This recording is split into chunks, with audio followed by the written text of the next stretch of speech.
Good evening, welcome to 5 at 5. Sai Krishna case వివాదంలోకి deputy CM Pawan Kalyan ని అనవసరంగా లాగుతున్నారు అన్నారు సీఎం చంద్రబాబు. దీనిపై వాస్తవాలను ప్రజల్లోకి తీసుకువెళ్లాలని మంత్రులను ఆదేశించారు. కేసులో ఇప్పటికే సిట్ దర్యాప్తు కొనసాగుతోందన్నారు సీఎం. నిష్పక్షపాత విచారణే తమ ప్రభుత్వ లక్ష్యమని స్పష్టం చేశారు. సాయి కృష్ణ కేసుపై సీఎం చంద్రబాబు సమీక్ష నిర్వహించారు. కేబినెట్ భేటీ అనంతరం మంత్రులతో ఈ అంశంపై మాట్లాడారు. ఈ కేసుకి సంబంధించి ప్రభుత్వం అన్ని చర్యలు తీసుకుందని మంత్రులకు వివరించారు.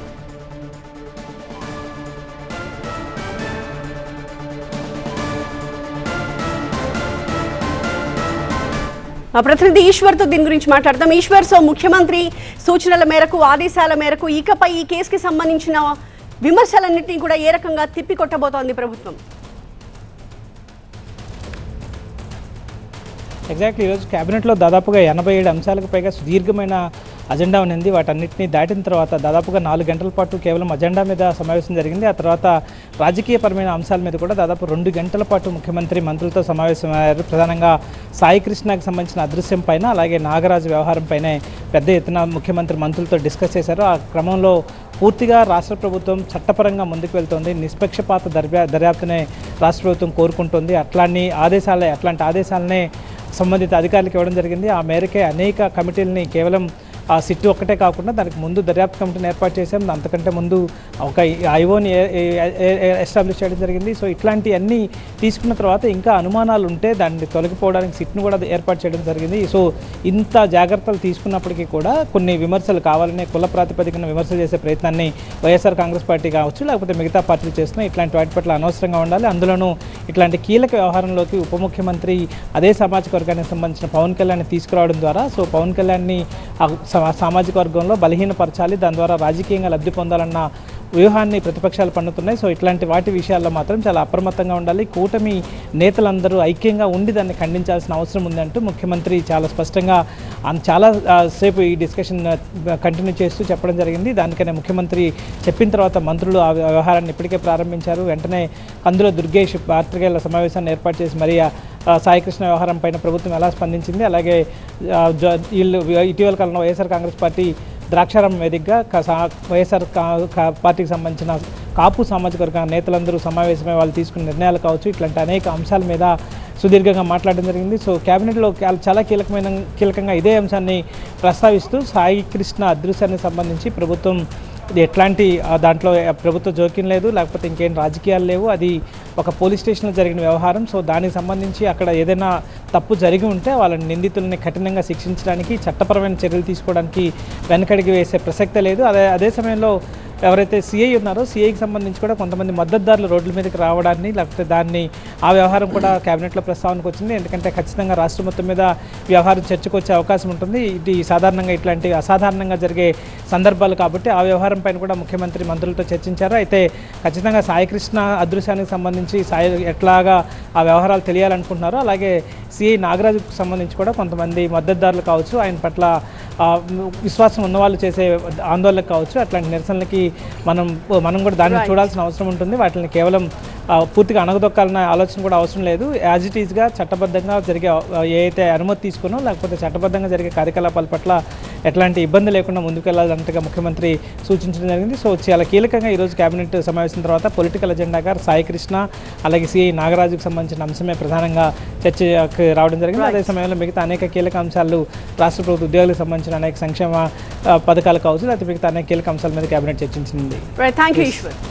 సాయి కృష్ణని ఎందుకు అరెస్ట్ చేశారు, ఏ కేసులో అరెస్ట్ చేశారు, అసలు సాయి కృష్ణని అదుపులోకి తీసుకున్న రోజు స్టేషన్లో ఏం జరిగింది అంటూ సాయి కృష్ణ మిస్సింగ్ కేసులో అరెస్ట్ అయిన సస్పెండెడ్ సిఐ నాగరాజుపై సిట్ బృందం ప్రశ్నల వర్షం కురిపిస్తోంది.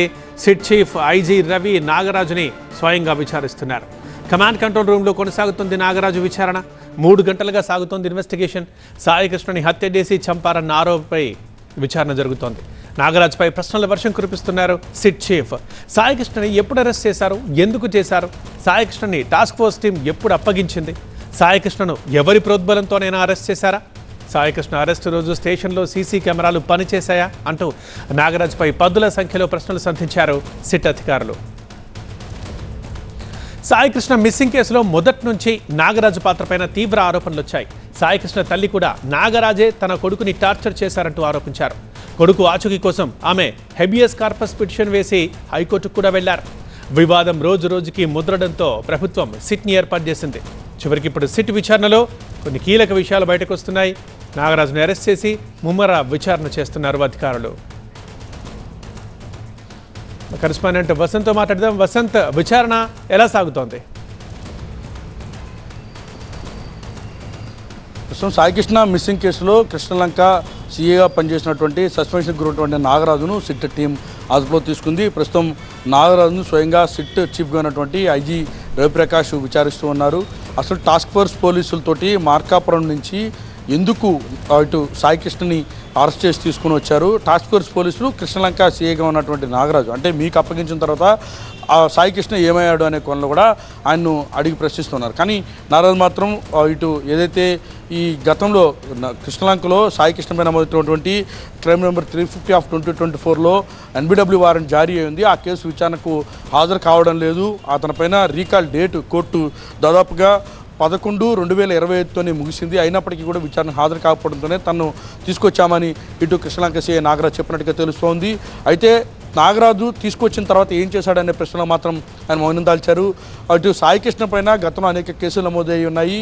కేవలం ఈ ఒక్క కేసులోనే ఈ స్థాయిలో ఇలా వ్యవహరించారా అంటూ ప్రశ్నించారు. అలాగే సాయికృష్ణ తల్లి విజయలక్ష్మి చేసినటువంటి ఆరోపణలకు సంబంధించి కూడా అంటే లాకప్ డెత్ అయ్యాడని కావచ్చు, స్టేషన్లో చిత్రహింసలకు గురి చేయడం కావచ్చు, ఆ తర్వాత సాయికృష్ణను మాయం చేశారనే ఆరోపణలు ఏవైతే ఉన్నాయో ఈ ఆరోపణలన్నిటికీ కూడా ఇటు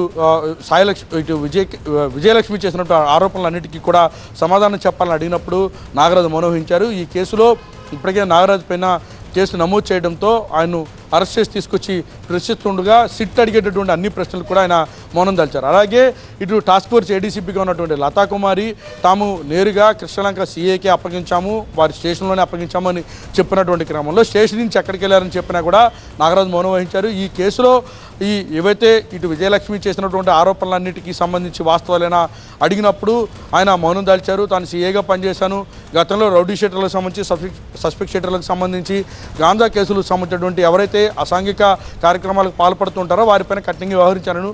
కానీ అదే రీతిలో సాయికృష్ణ అంశంలో కూడా మాట్లాడాను, అదే తరహాలో సాయికృష్ణ వ్యవహారంలో వ్యవహరించానంటూ కూడా నాగరాజు చెప్పినట్టుగా తెలుస్తుంది. కానీ మిగతా సిట్ అడిగేటటువంటి ఏ ప్రశ్నలకు కూడా నాగరాజు సమాధానం చెప్పలేదు. ఒక రకంగా మౌనం అర్ధాంగీకారమా అని సిట్ అడిగినప్పుడు దానికి కూడా సైలెంట్గానే నాగరాజు ఉన్నారు. సో ప్రస్తుతం సాయికృష్ణకి సంబంధించి ప్రశ్నల వర్షం ఇటు సిట్ కురిపిస్తోంది. ఇటు 50 మందికి పైగా సిబ్బందిని అంటే టాస్క్ ఫోర్స్ కావచ్చు, కృష్ణలంక సిబ్బందికి సంబంధించి కావచ్చు, స్టేషన్లో సెంట్రీగా ఉన్నటువంటి ఒక మహిళా పోలీస్ అధికారి ఇచ్చినటువంటి స్టేట్మెంట్ ఆధారంగా కూడా ప్రశ్నించారు. సీసీ ఫుటేజ్లు ఎందుకు మిస్ అయ్యాయి, అలాగే ఎందుకు ఇటు స్టేషన్కి తీసుకొచ్చిన తర్వాత నెల రోజుల పాటు బ్యాకప్ ఎందుకు లేకుండా పోయింది, సుప్రీంకోర్టు గైడ్లైన్స్ ప్రకారం 18 నెలల పాటు పోలీస్ స్టేషన్లో సీసీ ఫుటేజ్ ఉండాలి కదా, కానీ కేవలం May 1 నుంచి June 1 వరకు ఉన్నటువంటి ఫుటేజ్ అంతా ఎందుకు మిస్ అయిందని అడిగినప్పుడు ఇటు నాగరాజు మౌనం వహించారు. అలాగే నాగరాజు సహకరించింది ఎవరనే కోణంలో దర్యాప్తు చేసినా కూడా సిట్ అడిగే ఏ ప్రశ్నలకు కూడా నాగరాజు మాట్లాడడం లేదు, సమాధానం చెప్పడం లేదు. ప్రస్తుతం నాగరాజు ఇంకా విచారిస్తూనే ఉన్నారు. మార్కాపురం నుంచి తీసుకొచ్చి విజయవాడలో ఎక్కడికి తరలించారు, ఎక్కడికి తీసుకెళ్లారు, విజయలక్ష్మి చేసినటువంటి ఆరోపణలకి సమాధానాలు ఏంటి అని కూడా మౌనంగానే ఉన్నాడు. సో ప్రస్తుతం సిట్ ఇంకా విచారణ కొనసాగిస్తుంది. అయితే నాగరాజును ఆయన స్నేహితుడి నివాసంలో అదుపులో చేసిన మొత్తం ఒక నాటికీ పరిణామాలు కూడా చోటు చేసుకున్న నేపథ్యంలో ఈరోజు రాత్రికి ఆయన న్యాయమూర్తి ఎదుట ప్రవేశపెట్టేటటువంటి అవకాశం ఉంది. ఆయన అరెస్ట్కి సంబంధించి ఒక స్పష్టమైన ప్రకటన సిట్ చేసేటటువంటి అవకాశం అయితే ఉంది. రైట్ వసంత్. హైదరాబాద్ మెట్రోపై కేంద్ర రాష్ట్ర ప్రభుత్వ చర్చలు సక్సెస్ అయ్యాయి. ఫేజ్ 1 వాల్యుయేషన్, ఫేజ్ 2 విస్తరణపై సీఎం కేంద్ర మంత్రుల సమావేశంలో ఒక కీలక నిర్ణయం తీసుకున్నారు. నిన్న రైల్వే శాఖ మంత్రి అశ్విని వైష్ణవ్తో సీఎం రేవంత్ రెడ్డి, కేంద్ర మంత్రి కిషన్ రెడ్డి 2 గంటల పాటు చర్చించారు. ఇవాళ కేంద్ర మంత్రి ఖట్టర్తో సీఎం రేవంత్, కేంద్ర మంత్రులు కిషన్ రెడ్డి, అశ్విని వైష్ణవ్లు భేటీ అయ్యారు. హైదరాబాద్ మెట్రో ఫేజ్ 2 నిర్మాణం, ఐఆర్ఎఫ్సీ నుంచి రుణంపై సీఎం, కేంద్ర మంత్రులు చర్చించారు. మెట్రో ఫేజ్ 1 వాల్యుయేషన్, ఫేజ్ 2 విస్తరణ, ఇతర అంశాలపై ఎస్బీఐ క్యాప్స్ సమగ్రంగా అధ్యయనం చేయబోతోంది. ఆ సంస్థ ఇచ్చే నివేదిక ఆధారంగా భవిష్యత్ కార్యాచరణ చేపట్టబోతున్నారు. కన్సల్టెంట్ అధ్యయనం సమయంలో సమన్వయానికి ప్రతినిధులుగా కేంద్ర ప్రభుత్వం నుంచి ఒక అధికారి, రాష్ట్ర ప్రభుత్వం నుంచి ఎంఏయుడి శాఖ ప్రత్యేక కార్యదర్శి ఉండాలని సమావేశంలో నిర్ణయం తీసుకున్నారు. ఈ ఇద్దరు అధికారులు సమన్వయం చేసుకుంటూ ఈ ప్రక్రియ వేగంగా సాగడానికి కృషి చేయబోతున్నారు. ఢిల్లీలో 2 రోజులు జరిగిన సమావేశాలపై కేంద్ర మంత్రి కిషన్ రెడ్డి ఒక ట్వీట్ చేశారు. సీఎం విజ్ఞప్తి మేరకు ఈ సమావేశాలు ఏర్పాటు చేశానన్నారు కిషన్ రెడ్డి. రైల్వే శాఖ మంత్రి అశ్విని వైష్ణవ్, పట్టణాభివృద్ధి శాఖ మంత్రి ఖట్టర్తో సమావేశాలు జరిగాయన్నారు కిషన్ రెడ్డి. కేంద్ర మంత్రులతో సమావేశాలు నిర్మాణాత్మకంగా జరిగాయని, తెలంగాణ నుంచి కేంద్ర మంత్రిగా రాష్ట్ర అభివృద్ధి కోసం నిరంతరం కృషి చేస్తున్నానన్నారు కిషన్ రెడ్డి.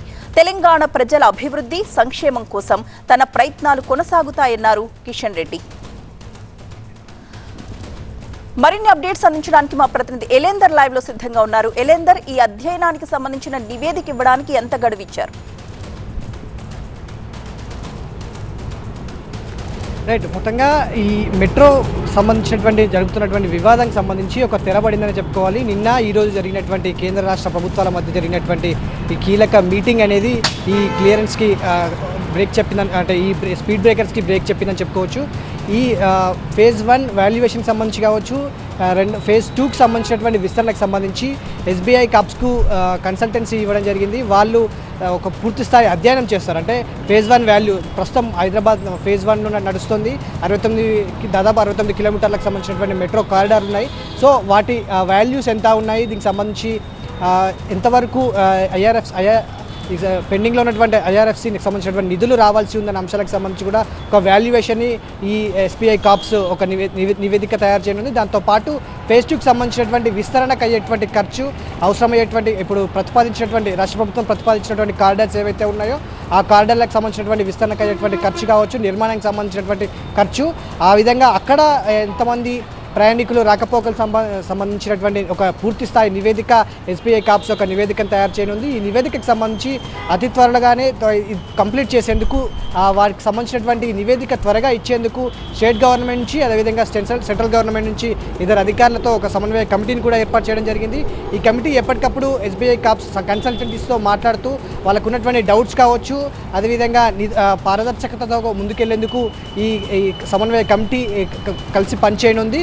సో పూర్తి పారదర్శకంగా ఈ కమిటీ పూర్తి పనిచేస్తే ఆ కన్సల్టెన్సీ ఒక నివేదికను ఇస్తుంది. ఆ నివేదిక తర్వాత ఇప్పటివరకు ఏదైతే ఫేజ్ 1కి సంబంధించినటువంటి IRFC నిధులు పెండింగ్లో ఉన్నాయి, జూన్ 15 వరకు రావాల్సి ఉంది అనేది రాష్ట్ర ప్రభుత్వం ఇప్పటివరకు కేంద్ర ప్రభుత్వాన్ని క్వశ్చన్ చేసిందో, ఆ నిధులకు సంబంధించి కూడా ఒక క్లారిటీ వచ్చే అవకాశం అయితే ఉంటుంది. SBI కాప్స్ ఇచ్చేటువంటి నివేదిక ఆధారంగానే ఆ నిధులు ఎంత రావాలి, ఎంత వస్తుంది అనే అంశాలకు సంబంధించి కూడా ఒక క్లారిటీ వస్తుంది.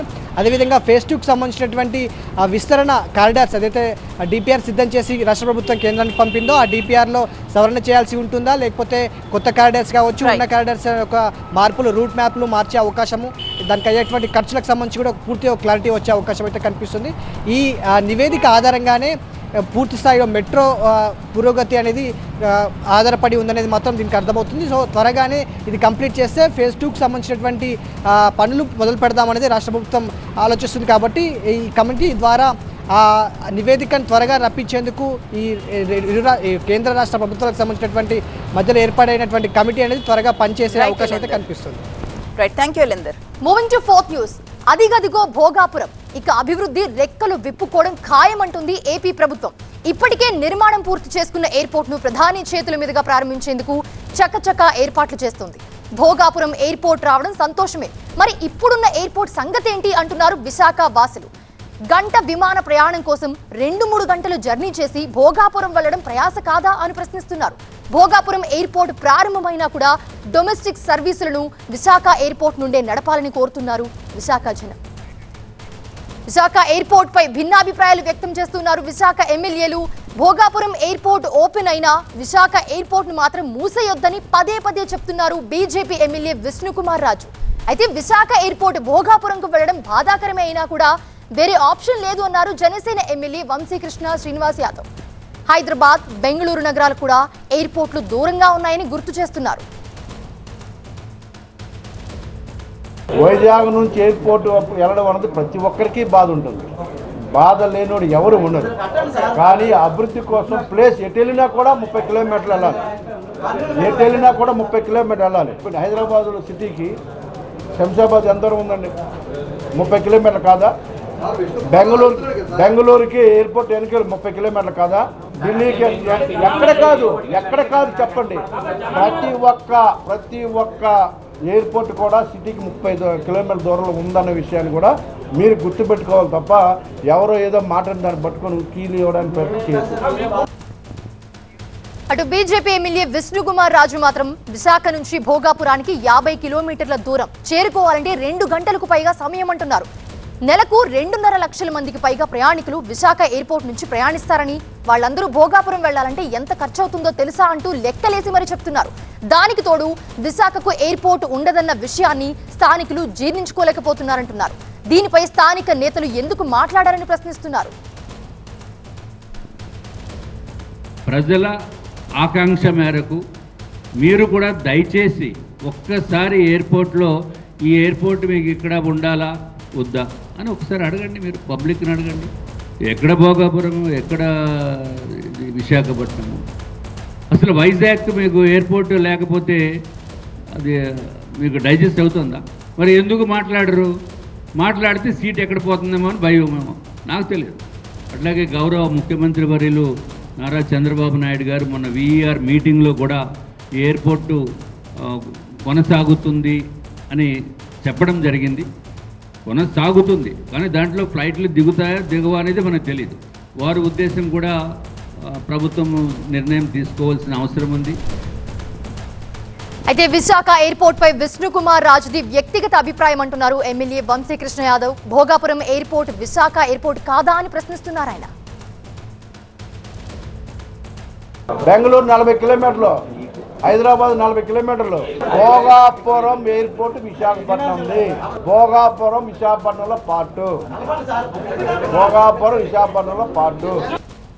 అభివృద్ధి కోసం భోగాపురం ఎయిర్పోర్ట్ తప్పదని జనసేన ఎమ్మెల్యే చెప్తుంటే స్థానికుల సెంటిమెంట్ సంగతి ఏంటని ప్రశ్నిస్తున్నారు బీజేపీ ఎమ్మెల్యే. రైట్, ఇది అంశానికి సంబంధించి మా సీనియర్ కరెస్పాండెంట్ ఖాజా మరిన్ని అప్డేట్స్ అందిస్తారు. ఖాజా, అసలు ఎయిర్పోర్ట్ గొడవ ఏంటి? ప్రస్తుతం భోగాపురం ఎయిర్పోర్ట్ ఓపెన్ చేస్తారు మరికొద్ది రోజులు. సో అయితే విశాఖ ఎయిర్పోర్ట్ సంగతి ఏంటి? ఇక్కడి నుంచి ఏమైనా సర్వీసెస్ నడిపిస్తారా లేకపోతే క్లోజ్ చేస్తారా? ఇప్పుడు ఈ ఇష్యూలో మెయిన్లీ బీజేపీ వర్సెస్ జనసేనలో అయిపోయింది. దీనికి సంబంధించి ప్రభుత్వం ఏం చెప్తుంది?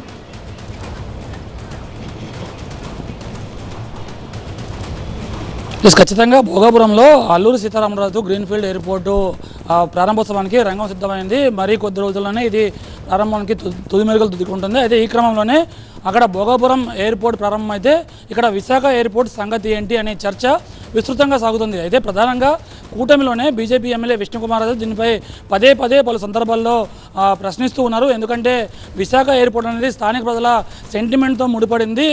దాదాపుగా 6 దశాబ్దాలకు పైగా ఇక్కడ పౌర విమాన సేవలు ఏర్పాటు చేసింది, సేవలు అందించింది. అయితే ఇటువంటి ఎయిర్పోర్టు విశాఖ ప్రజలకు దూరంగా పెడితే ఎలా విశాఖ ప్రజలు జీర్ణించుకుంటారు అని పదే ప్రశ్నిస్తూ వస్తున్నారు. అయితే ఈరోజు మళ్ళీ తాజాగా దీనిపై జనసేన ఎమ్మెల్యే వంశీకృష్ణ శ్రీనివాస్ యాదవ్ స్పందించారు. అయితే భోగాపురం కూడా విశాఖలోనే భాగమే.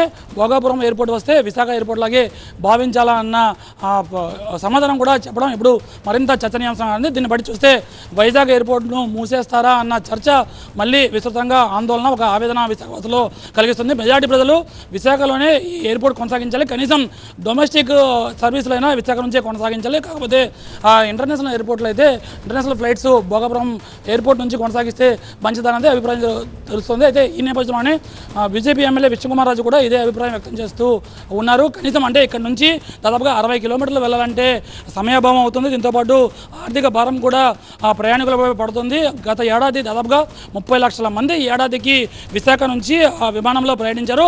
ఇదే ఇంత స్థాయిలో భోగాపురం నుంచి వెళ్తే ఏ స్థాయిలో ఆ ఖర్చు పెరుగుతుందని చెప్తున్నారు. ఇదే సమయంలో ఇంధన భారం అందరూ తగ్గించాలని చెప్తున్న కేంద్ర రాష్ట్ర ప్రభుత్వం చెప్తున్న తరుణంలో ఇప్పుడు భోగాపురం ఎయిర్పోర్ట్కు వెళ్లాల్సి వస్తే కారులో కానీ వాహనాల్లో కానీ ఇంధన భారం కూడా అవుతుంది. దీనిపై ప్రభుత్వం ఒక విధంగా ఆలోచించాలని చెప్తున్న తరుణంలో అటువైపు కేంద్ర రాష్ట్ర ప్రభుత్వాలు అయితే ఇక్కడ భోగాపురం ఆ ఎయిర్పోర్ట్ని కొనసాగించాలి, ఇక్కడ నుంచి ఆ ఎయిర్పోర్ట్ను క్రమంగా తరలించాలని గతంలోనే రాష్ట్ర ప్రభుత్వం అలాగే నౌకాదళం మధ్య ఒప్పందం జరిగింది.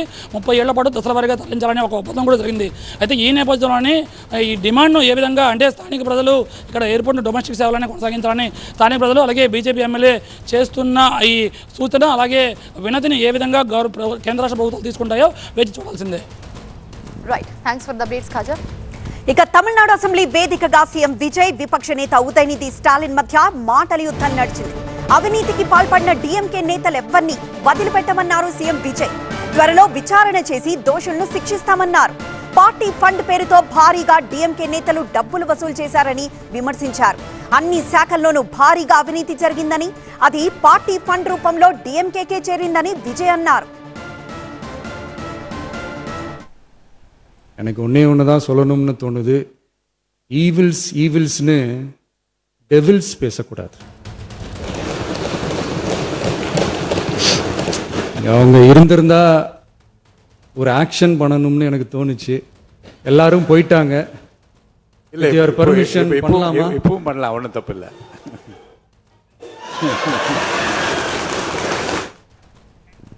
అసెంబ్లీలో సీఎం విజయ్ మాస్ వార్నింగ్ ఇచ్చారు. మా పాలన ఎలా ఉంటుందో యాక్షన్ స్టైల్లో చూపిద్దామనుకున్నా, ఈలోపే డీఎంకే వాళ్లు పారిపోయారన్నారు. స్పీకర్ అనుమతిస్తే ఒక స్టైల్ చేసి చూపిస్తానన్నారు విజయ్. స్టాలిన్ ను అనుకరిస్తూ సినిమా స్టైల్లో వార్నింగ్ ఇచ్చారు.